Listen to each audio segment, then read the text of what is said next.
Hello and welcome to a special edition of Sharia Crime Stoppers. I am Mary Werbicki, co-founder of Sharia Crime Stoppers. We have two retired law enforcement officers from very different backgrounds to discuss the behavior seen against officers and the demands by a criminal and very dangerous element. The two officers are David Boris, also a co-founder of Sharia Crime Stoppers. He provides law enforcement courses, training about Sharia threats and how to respond. He has done this for over 1,500 law enforcement officers. He is a 23-year retired Army officer, a 16-year veteran of the Georgia Cherokee County Sheriff's Office, a retired police chief, and continues to present national security briefings to local conservative groups. Also, David Baldovin, a retired FBI agent with 31 years of experience, who in 2008 became active after learning about the Muslim Brotherhood and communist threats to America, basically the Red-Green Alliance, infiltrating and disrupting America's constitutional republic. Both will be presenting a law enforcement review of what is happening today in cities across America and bring you facts you may not know. Please share this with your local law enforcement and community leaders. Let's start with Minneapolis. David Boris, tell us what you found in your research of the Minneapolis Police Department practices and policies. Well, thank you, Mary, for that introduction. Before I get to that specific question, let me say that when I first saw the video of what happened in Minneapolis, my mind went back to the Rodney King tragedy of 1992 when he was severely beaten by Los Angeles Police Department employees. And as you remember that incident, how horrific it was, I was attending the Southern Police Institute, the University of Kentucky, at the University of Louisville at the time, and I was shocked to learn my fellow classmates telling me that this type of incident happens all the time. The only thing that was different, that this incident was recorded. Had it not been recorded, nothing would have happened. No corrective action, no federal civil rights investigation would have occurred. So keep that in mind, that the incidents that we're seeing now are being recorded and hopefully action will be taken to deal with them. As far as the Minneapolis Police Department is concerned, I went to their website right after the event and called up their policy and procedure manual and took a look at their use of force policies. And I was shocked to see that chokeholds were authorized, both conscious and unconscious chokeholds. Now, most agencies removed chokeholds back in the early 1990s when they first were surfaced. But this department kept them on the books, authorizing its employees to use it and training them how to use it. It has since been removed by local government officials. It is no longer in the policy manual as being authorized. But at the time of the event, I want to stress that the officer who used it was using authorized force by the department. But what about the actions of the other officers? Well, the other officers were duty-bound to intervene on behalf of the victim if they saw that his civil rights were being violated. And indeed they were.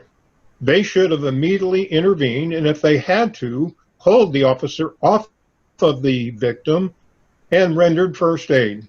But they didn't. They took no action on behalf of the victim, and of course we all know that he died because of it.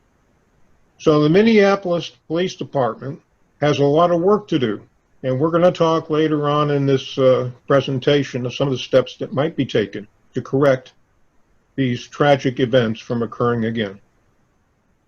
David Baldovin, from a federal perspective, you as a retired FBI agent, how bad is it if President Trump and Congress gets involved creating executive orders or new legislation to manage police and sheriff policies? I don't think, as a general response, Mary, I don't think it's a good idea for any administration to try to exert control over state or local law enforcement agencies I recall, and I could stand corrected, but I think I recall this correctly, that, when Ferguson occurred and a few other incidents under President Obama's administration, Eric Holder tried to exert influence and maybe even did over the Ferguson, Missouri Police Department. And that's always been a goal of centralization of power by our national government. And this is just in the law enforcement realm. So, this country was set up to be governed basically by the states and local communities. So I'm not sure that President Trump or who he's getting advice from, but as I understand it later in this broadcast, David Boris is going to discuss the National Accreditation Agency, which I'm not sure that President Trump even knows about, or maybe he does.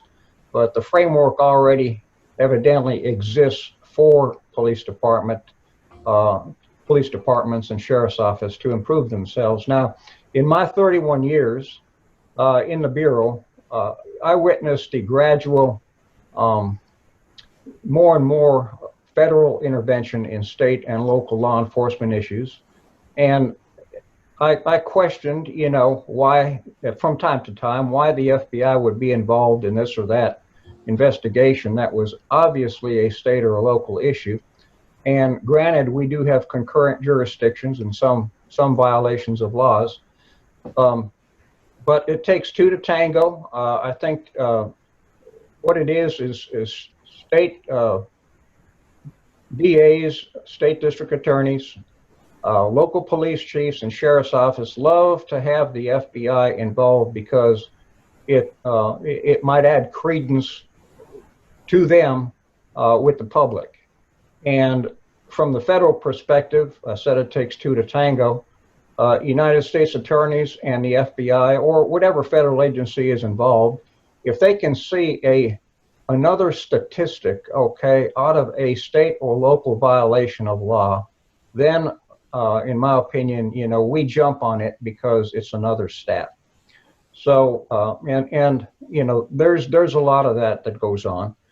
So the bottom line is, I'm not sure what President Trump intends to do, of course, but I think he's got to tread very lightly on imposing national regulations on state and local law enforcement. Let's move to Seattle. Chaz, or CHOP, whatever they're calling it today, taking 6 to 8 blocks within the city limits, creating a country, that's air quotes, country, within the United States. The police chief abandoned the East Precinct inside the autonomous zone because of severe public pressure. Again, that's air quotes because that was a quote I found. Assumption this pressure came from the mayor. David Boris, you were a police chief in Georgia. Isn't the position of police chief an appointed position selected by the mayor? And how difficult is it for a police chief to follow constitutional rule of law if the mayor is mandating the actions required by the police and the results are what happened in Seattle? Good question, Mary. It's true that police chiefs are appointed. They're not elected. They're appointed by a combination of the city manager, if the local jurisdiction has one, mayor, and city council. So the police chief is a political appointee, if you will, of elected officials, and he serves at their pleasure. Normally, city councils meet once a week, at least mine did, and most others here in Georgia meet very frequently, and therefore a police chief is vulnerable to being removed by a majority vote of the city council at any time at their whim. So it's a precarious position to be in, and it takes a little finesse, if you will, to make sure the lines of communication are open between the police chief, city council, and mayor. And you usually do this behind closed doors in executive session to keep the communications viable and open. Now, in terms of what happened in Seattle, we should not be surprised by this. We should not be surprised by this at all. We all know about the safe space movement that has been going on in this country for years, where local jurisdictions carve out safe spaces and do not cooperate with federal authorities over immigration enforcement. We even have safe states in some cases, I believe California being one of them. So it was just a natural consequence of what happened in Seattle, where they're going to carve out an autonomous zone. The mayor promoted it, and the police chief's hands were tied. The police chief in Seattle said it was not her decision to vacate that precinct. Probably wasn't. She was probably directed to do it. At that point, she has a choice to make. Do I stay on as police chief, or do I leave so I can speak out against what the mayor asked me to do or directed that I can do? That's the only choice you really have, is you can either walk or comply with it and keep your job. And that is just the way it is for police departments. Now, sheriff's offices are a lot different. They're elected. For the most part, they're elected and they serve 4-year terms. They're responsible to the public. So they have a lot more protection, if you will, from arbitrary dismissal than police chiefs do. David Baldovin, how or where could the FBI be used to return Seattle to constitutional rule of law? Or would the FBI be involved? And what about the criminal organizations that may be trying to get a foothold inside the autonomous zones and running scams, creating dangerous threats to anyone who just thinks it's a big party? If I had to guess, based on how it was when I was still working, the hostage negotiation unit, otherwise known as the crisis negotiation unit, I believe it may have a different name these days, would be providing behind-the-scenes support to the local authorities in Seattle and in Minneapolis and any of these other cities, giving them advice as to how to handle some of these situations. There would also be every field office has a SWAT team, so there would be our SWAT teams again in advisory capacity to advise the local authorities along the lines of action, actionable and not negotiation type of issues. Whether or not our HRT is involved in any of this on a larger scale, of course, I wouldn't know that. But I'm sure that, we would have sources that were working from inside of these movements, providing us information. I believe I have actually read this past week or maybe 2 weeks ago where there may be some indictments coming down the line regarding Antifa, which for the life of me, Christopher Wray, the current director, likes to comment on how we don't investigate ideologies, but ideologies are motivations for violence. And any criminal investigator, that's the start of the investigation. That's the basis for it, is what's the motivation? What's the motivation for robbing a bank? Well, to get money. What's the motivation for what is going on now? And if one doesn't understand ideology, you don't prosecute ideology, but you have to take it into account when you're trying to understand what is going on today and the reasons for it. That's just basic. So I would, I think it's good if we're investigating Antifa, Black Lives Matter, or whatever, from the aspect of traveling in interstate commerce to incite violence. That is what we should be doing. That is a very legitimate FBI function, and that's the kind of thing that I would like to see more of, and I hope it comes to fruition. Finally, let's discuss what happened in Atlanta. David Bories, As much as most of the media is only talking about the Rayshard Brooks shooting, there really are two incidences that had a major impact to the Atlanta Police Department over the last month. Let's discuss those and what happened. First incident, the Atlanta curfew announced by Mayor Keisha Lance Bottoms, along with the police chief Erica Shields' policy of zero tolerance enforcement. What did the officers encounter during that curfew, and what happened when they followed orders? Well, let's set the context of what transpired in that event. It occurred on the 30th of May. Remember, George Floyd was killed 2 days earlier on the 28th of May. On the 29th, which was a Friday, that's when the protests erupted. Certainly in Atlanta was no exception. And the police department was not properly prepared for what occurred. There was widespread looting, arson, and the threats of life. And the police, unfortunately, had to back off that first night because, as I said, they weren't prepared. And in fact, the police chief apologized the day later and told her that she was deathly afraid that officers were going to lose their lives on that Friday evening. So fast forward to the next day, both the mayor and the police chief announced a curfew that would go into effect, that they would take no quarter, that it would be a zero tolerance policy placed into effect. And in fact, both the mayor and the police chief held a press conference just prior to the evening events on the 30th. And the police chief made the comment, "I'm ready to go lock people up." So after the curfew went into effect at 9 p.m., 2 college students were photographed and recorded by video cameras in their car, approaching law enforcement officers who were standing on the side of a street.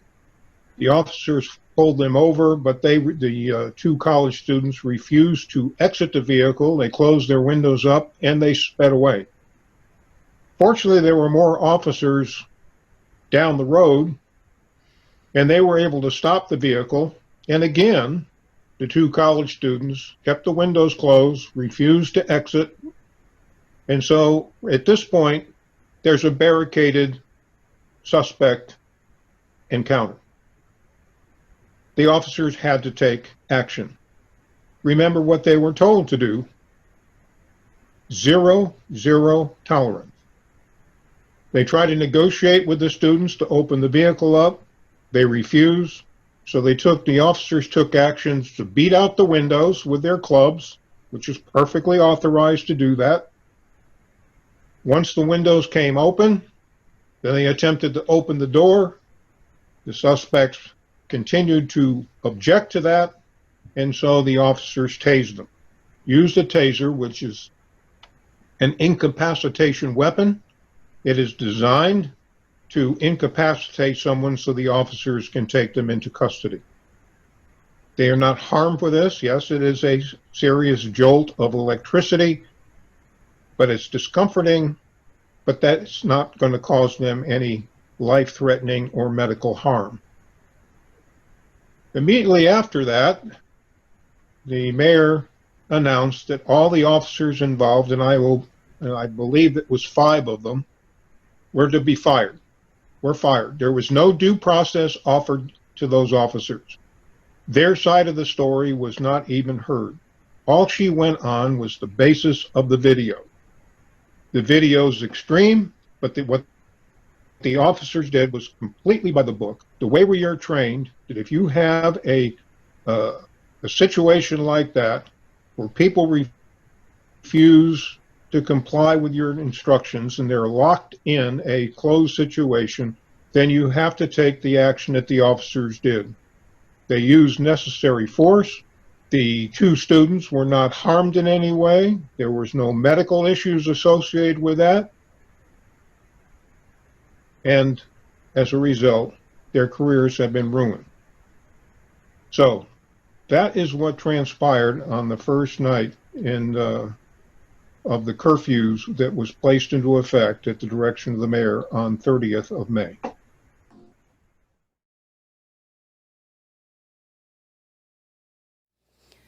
With the help of all of our partners, and we were able to close out the evening safely. I really was afraid I was going to have an officer shot and killed. As we come back into today, we have an absolute zero tolerance policy. Zero. There will be no lawlessness. It's not about protesting anymore. It's about saving our city. This is not who Atlanta is. And these folks who have come here thinking they're going to pull this crap are mistaken. Yes, you caught us off balance once. It's not going to happen twice. But we had to handle last night in the manner that provided the safest route out for our employees. And that was not going head to head with these folks who are just so violent. So I feel that we're in a good space, and quite frankly, I'm ready to just lock people up. And there you go. Good evening. I'm Rodney Bryant, the Interim Director of Corrections.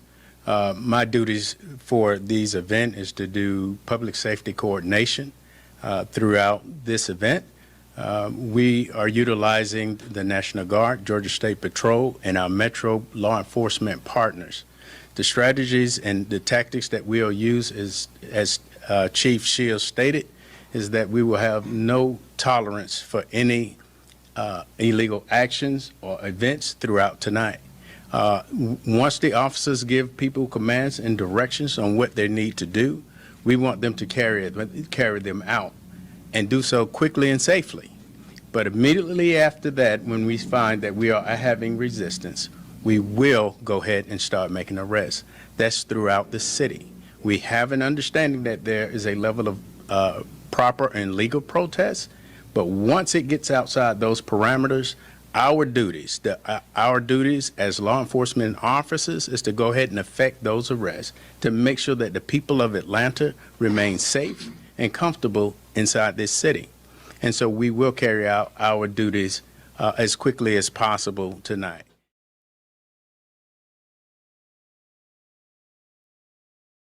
Well, David, the second incident is the Rayshard Brooks, where he resisted arrest and was shot.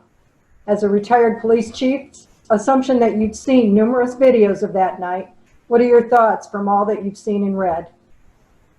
Well, it's an awful lot made of the fact that everything was going by the book, everyone was compliant, everything was kumbaya prior to that event occurring, and it was. But this is why law enforcement is involved in these situations, because they can turn extremely violent very quickly without any warning at all. And this is a good example of that. As soon as the officer decided to place Rayshard Brooks under arrest, he went behind Mr. Brooks to apply handcuffs. Brooks then resisted. A scuffle ensued, whereby two officers attempted to use physical force to subdue Rayshard Brooks. They were unsuccessful. Brooks was able to take one of the tasers from the officer and start to run away. If you notice in the video, at some point during his attempted escape, Brooks turned around with the taser and fired at the officer. Fortunately, he missed the officer. Now, Brooks is not trained in how to use a taser. As I've said previously, a taser is an incapacitation weapon. Had the officer been struck and incapacitated with that taser, Brooks could have taken his firearm, the firearm of the officer, and used deadly force and killed the officer, and maybe the other one. Fortunately, that did not happen. The officer took necessary action to subdue that threat, the threat that existed not only to the officers, but to the general community, because Brooks still had the taser in his hand. So, again, the mayor acted on the video evidence. She fired the officer. Now, the Georgia Bureau of Investigation is mandated by Georgia law to investigate all police shootings. They immediately launched an investigation. That investigation is still ongoing, but the mayor decided to act without the benefit of the GBI investigation. The officer was fired. So we've got an ethical dilemma here, and I think this is what transpired in both of these events, and indeed throughout the United States. The ethical dilemma is to charge law enforcement officers quickly, fire them if necessary, bring criminal charges if they're appropriate, and if that's not done, then the jurisdiction, the elected officials, face more violence within their local community. So there's a conundrum there, a dilemma. Do I offer due process to police officers, or do I risk more violence, more arson, more looting, more destruction in the jurisdiction? And I think these elected officials are saying, I can sacrifice my police officer. Now there's a third option, and we're seeing that played out. That's called stand down. Many jurisdictions are just standing down the officers. They're letting the pillage continue unaffected, unresisted, just like they did in Seattle. So that's where we are, unfortunately, right now. Now, the officers in Atlanta, I believe, are going to be exonerated in those two incidences. I think that they are going to be exonerated. They're going to get their jobs back. They're going to get back payback. And they're probably going to sue the local jurisdiction for damages. All of this has been weighed out by local elected officials. They are not oblivious to what I just said. This is something that they've taken a calculated decision to minimize the damage in the short run, knowing full well that they'll have to make significant payments to officers in the long run, and also sacrifice the morale of their department. But what about the police chief stepping down? Did she step down knowing she was going to be fired if she didn't? What are your thoughts on that? Well, my thoughts are that I think that she knows darn well that after the first incident involving the college students, that the mayor overreacted. But the police chief was willing to stay on and hopefully lead the department through any subsequent events. And when the mayor immediately fired the officer for the shooting of Rayshard Brooks, she said that she didn't.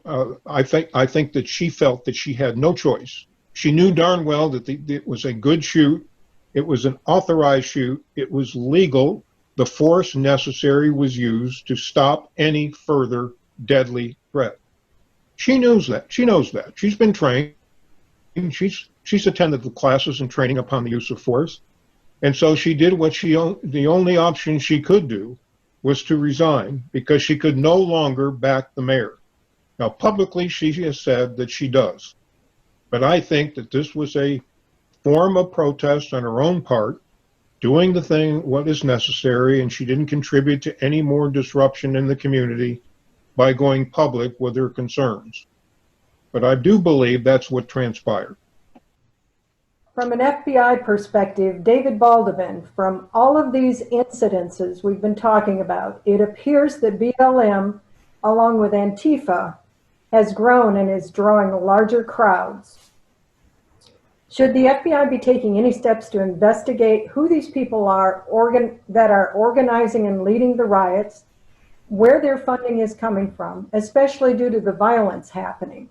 And please address the FBI kneeling with BLM and why it would take 15 FBI agents to investigate the absurd case of the NASCAR noose, again air quotes, that wasn't a noose. Do you think the FBI is being commanded to do what we are seeing in the media, which would represent a very dangerous trend, or are individual agents doing this as a personal decision? And should they be reprimanded in doing so? Okay, there's a lot to unpack there, but I'll try to recall everything that you've asked. Number one, is I would be very disappointed if the FBI was not conducting what would amount to a RICO investigation involving the funding of Black Lives Matter and or Antifa and any seditious organization, which allows their travel in interstate commerce. You know, years ago, of course, through the 70s, 80s, and 90s, we basically dismantled the mafia. And they had many, much the same kind of structures, I would think, as these folks do, with front organizations and businesses and so forth. And these are the types of investigations that the FBI in the past has succeeded at and has done a darn good job. So if we are not looking at this from that perspective, then I would be very disappointed. You know, and the investigations do take time, but let's just see what happens down the road. I did mention earlier about some indictments coming down the line, possibly on some interstate travel with Antifa members to incite violence. So let's see if we can take a cue from that and trace it back as to, you know, where this is all being organized, by who, and funded by who.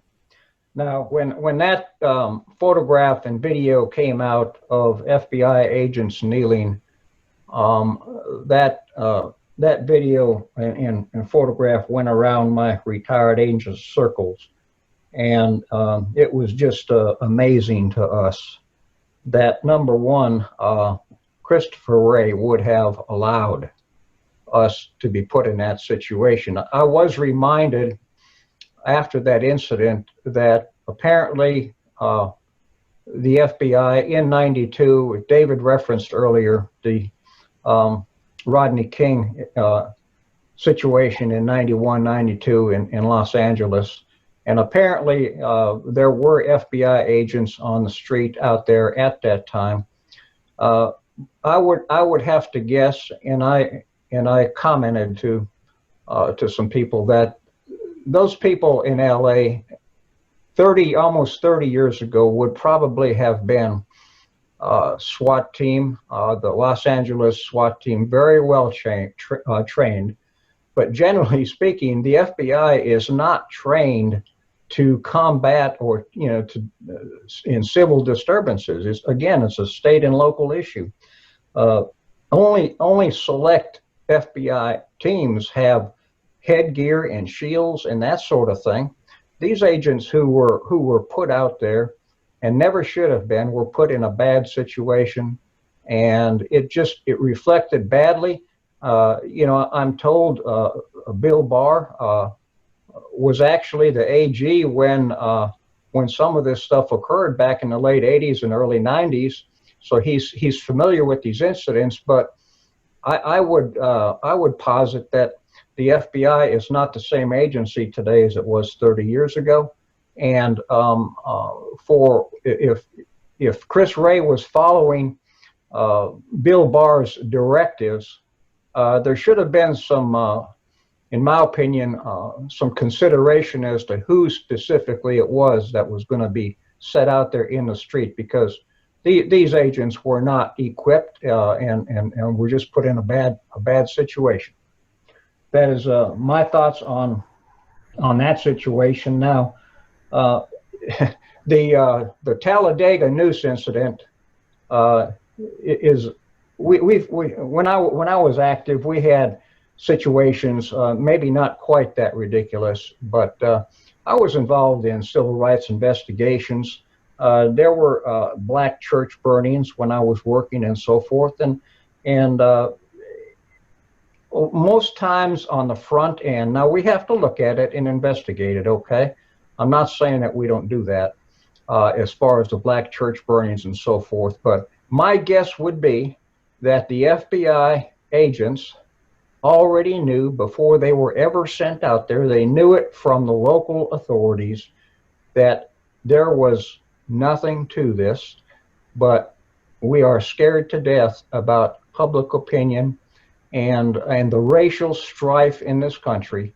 So what you do as a bureaucracy, you send out many agents to something that it would take 1 or 2 agents to do. So we can say, oh, we put 15 agents out there on the street, and it's my guess that these agents were probably embarrassed in a situation, but they were told to do so. It's not a personal decision on their part to do this. They were told to do it. They were directed to do it. That's what I believe that happened in this situation. I don't think that they were sent out there by anyone and said, you go kneel before the mob. Somebody probably in the group initiated it at first, and then the rest of them did it. But taking a cue, that's my guess. Again, it's because maybe they weren't given specific directives of what they should or shouldn't do. You just go out there on the street and do something. Well, what does something mean? Bad situation. Basically, yes, I'm saying it would have been a personal decision, because I doubt if they were told to go out there and kneel. That's my thought on that. And should they be reprimanded? Well, I don't know if you can be reprimanded for going out there and doing what you think you were told to do. This kind of gets back to these whole police department policies and the officers following policy, okay, and doing what they're trained to do. Well, maybe these directives that Christopher Wray gave or that Bill Barr gave were not specific enough. And so as far as somebody being reprimanded for doing that, I can't say here that should necessarily happen. Just a little Riley here, if I could. Maybe they should have sent the same agents out there on the street in D.C. that they sent down to Roger Stone's house to investigate, to arrest him with the shoulder weapons and shields and helmets. So on one hand, you've got that with a alleged white collar crime figure, and now you got a mob, and you send people out there with nothing. Mr. Boers, as a retired police chief, what are your thoughts on the kneeling? Well, I'm a firm believer that leadership involves setting fellow coworkers up for success, not failure. You set your coworkers up for success by A, picking the right people, equipping them, and training them on what they have to do and what you expect them to do. These agents were not equipped and were not trained. They were sacrificed. They were sacrificed. There's no question in my mind about that. Now, I don't know how many people have ever faced an angry mob where you are totally outnumbered and overwhelmed. I suspect these agents faced that mob. Now, what choice did they have? Now, they could have stood their ground. And what weapon did they have to defend themselves? Their sidearm. At best, they would have all gotten off a couple of shots. Some people would have been killed, and then they would have been torn apart. That's the dilemma they faced. So survival kicked in. Now, some people may disagree with me, and I don't know what I would have done if I was in a similar situation, unprepared, untrained, unequipped to handle and facing certain death unless I took a knee. That's what I think they faced. Now, who should be held accountable? The leadership of the FBI, because they put them out there. They forced them to make that decision. Director Wray, once again, showed that he's unqualified, unfit for his job, and he should be removed. And if this incident doesn't seal the deal, I don't know what does. All right, let's do some final thoughts in closing. This is a question for both of you, and we'll start with David Boer's response. What do you think is behind the movement to not only defund and remove police, but to remove statues and other memorials across America, rename several military bases, and now removing the Star-Spangled Banner as the national anthem? We'll start with you, David Boers. Well, this is all part of the Antonio Gramsci playbook, whereby the institutions have all been penetrated. They've been penetrated for decades, and now they're being torn apart. The Frankfurt School gave us their playbook, repressive tolerance, etc.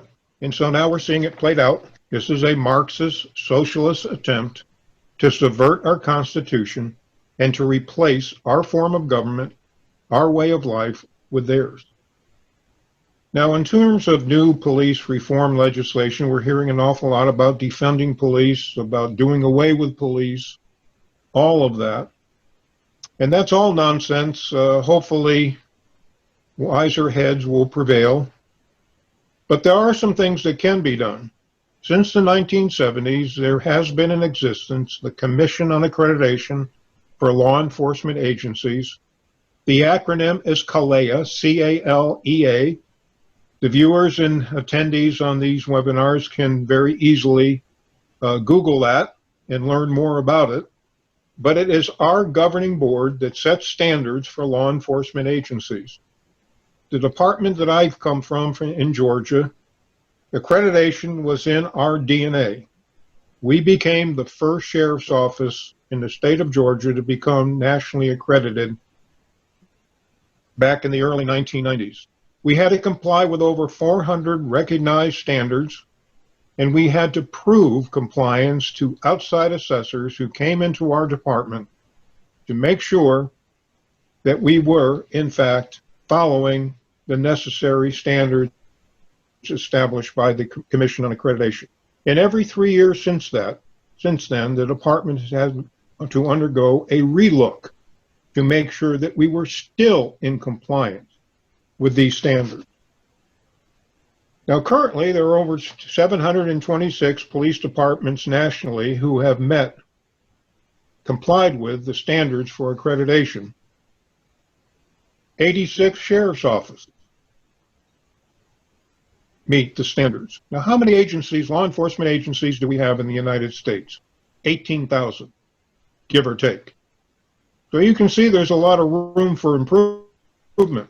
I know in my own state here in Georgia, only 27 police departments are nationally accredited and only 10 sheriff's offices.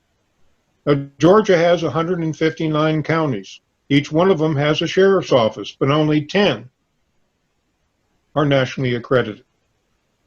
I took a quick look at the major police departments in the United States currently, and you might be surprised at how many of them are nationally accredited. I looked at Baltimore, Detroit, Seattle, Minneapolis, and Minnesota as a whole, New York City, Madison, Wisconsin, San Francisco, Los Angeles, Boston, Washington, D.C. Not one is nationally accredited. The only large police department in this country that has achieved national accreditation is the Chicago Police Department. And we all know the mess that they face each and every day with the problems of the homicide rate that's epidemic there. So the standards are there, the means to elevate and professionalize law enforcement departments are there. All we have to do is give them the means to help them become accredited. The president very well could establish a fund whereby the costs for this process could be deferred or at least helped by federal funding. It is an expensive process. It costs over $12,000 to, at least at the time that I went through it, back in the early 1990s, for the department to become initially accredited. And every 3 years you have to go back again and become to be verified that you are still in compliance with these standards. So it is an expensive proposition, but look where we find ourselves now. How much of this could have been avoided if agencies had taken the time and the wherewithal to become recognized and nationally accredited? After all, how many of us would send our loved ones, our children, to a non-accredited college or university? How many of us would go to a hospital that is non-accredited, or send our blood and other bodily fluids for analysis to a non-accredited laboratory? The list goes on and on and on. These standards virtually exist in all professions. The law enforcement profession is just following the example of other professions in this country. And as I said, the national accreditation process under CALEA has been in existence since the 1970s, a long time, over 40 years now. And all we can show for it is 726 police departments and 86 sheriff's offices have chosen to comply. It's voluntary, yes, but nonetheless, it is a very sorry state that we find ourselves in. And now we've got the politicians involved. All knee-jerk reactions is going to transpire. We're going to remove the funding protection to police officers so they'll be sued personally. And the impact of that is going to be devastating to the United States, because who will want to become a police officer knowing full well that they suffer personal lawsuits, whereby they can lose their whole livelihood at the whim of courts? Mr. Baldovin, what are your thoughts? Taking a cue from David Boris, he's exactly correct. Now, Antonio Gramsci was a Marxist, an Italian Marxist theoretician. What he refers to as the Frankfurt School were Marxists that were imported to the United States in the 30s on behalf of that great educator John Dewey, and these what's behind all of this is the ideology, again, that we supposedly don't want to investigate, according to Chris Wray. And that's all been purposely done too.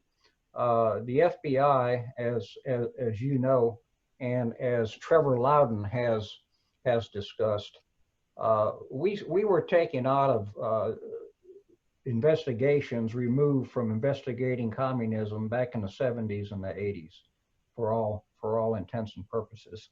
So, and this is what is behind all of this, because you see, the police agencies are basically state and local agencies, and this is the federalism system that is our system of governance. So what you do is you create mass chaos, division, mass agitation. Those are all communist tactics. And you do it by attacking the police. You see, the police hold together a civil society. And if you want to break that, want to have an uncivil society, in other words, chaos, mass agitation, and anarchy, then that is what you attack. And that's what's going on right now. Most people probably might not even understand what I'm trying to convey here. But that's what's behind it, and who's going to come in and fix it, right? You create all of this revolution and insurrection, and then the tyrant, the totalitarian, is going to come in and fix it, and that would be, something like the Bolsheviks set up in Russia, which was known as the Cheka, National Police Force. I'm not saying that's ever going to happen here, but that's the playbook. Is that's where they want to go, in my opinion.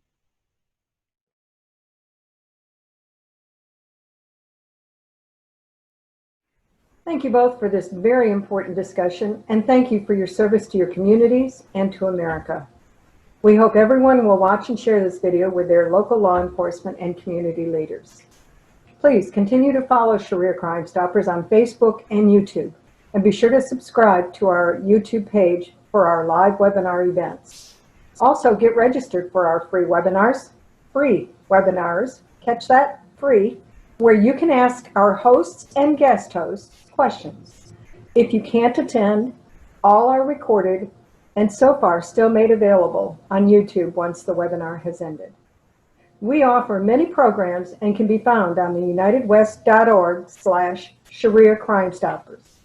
Please check our webpage often for updates and support the United West, as they have allowed Sharia Crime Stoppers to be a part of that website. Thank you.